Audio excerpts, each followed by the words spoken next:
The TSB and their ilk have taken lessons from the Ministry of Silly Walks, but with less charm and significantly more bureaucracy. The TSB has done the impossible. It has turned banking, which ought to be a convenience, into a prolonged exercise of frustration, a veritable labyrinth where one must navigate blocked cards, arbitrary fraud criteria, and which could have been devised by a committee of particularly distrustful twits, and incompetence, as well as a complete absence on the high street, and an almost impossibility to access in real life. Where do you put money if you bank with TSB? Where do you put cash? Imagine, if you will, that you popped out to buy yourself a modest sandwich and perhaps a bottle of water, or Ribena. But TSB decides this is suspicious. Your card is blocked faster than you can say overdraft fees, and suddenly you're standing there red-faced as the queue grows behind you. Apparently, the small amount of money you were going to spend is just too much for TSB to fathom, given your long-standing history as a reckless spendthrift, known to treat yourself to Costa coffee every now and then. How dare you? And when you do attempt to rectify the situation, the bank demands identification, proof of address, perhaps even a DNA sample. It demands specific details of specific transactions from, let's say, a week back, without telling you that, in fact, the only way to advance the call, the only way to answer these details on the call is to have a computer open in front of you and your bank statement visible. It's the only way to do it. And they might request a letter from your head teacher attesting to your character. It's the same dance time and time again, just verifying that it's you. They say, they chirp, they nudge, as if anyone would go through this agony simply to buy a cheese and tomato sandwich. Now, they might insist at the same time that it's for your security. It's very noble of them, acting like a knight in shining armour, standing between you and the fraudulent sandwich transaction. But the reality is more akin to a very nosy neighbour who insists on sifting through your bins to make sure you're not planning anything untoward, not building another fence. The audacity. A big, beautiful fence.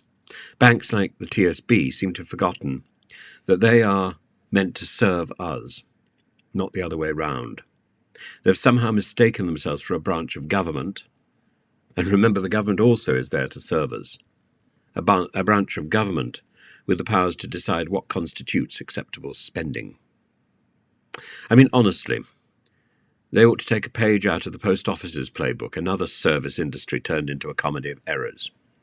TSB, much like the post office, seems to have forgotten that people have other things to do. In the last 2 weeks, my TSB card has been blocked twice, both times for apparent fraud. And the one time in the recent past when there was fraud, the TSB blithely ignored it. Blithely, and it was obvious, utterly obvious. I had to call them up. But in the last 2 weeks, my card has been stopped twice, and it has required 2 hours to unblock it. And a series of questions which were impenetrable. Answering those questions. I could not possibly have answered the questions unless I had my account open in front of me. I find that outrageous. The second time I demanded to speak to the complaints department, and I'm rather pleased that they upheld my complaint.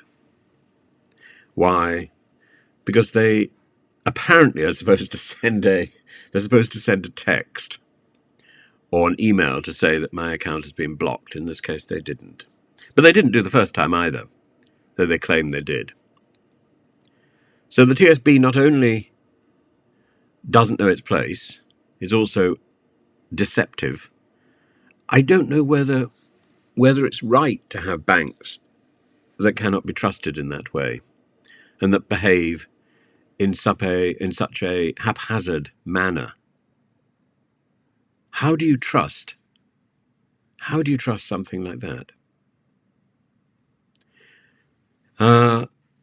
They're there to serve, not to create some Kafkaesque nightmare where you have to prove that you're not a criminal mastermind every time you fancy a packet of crisps.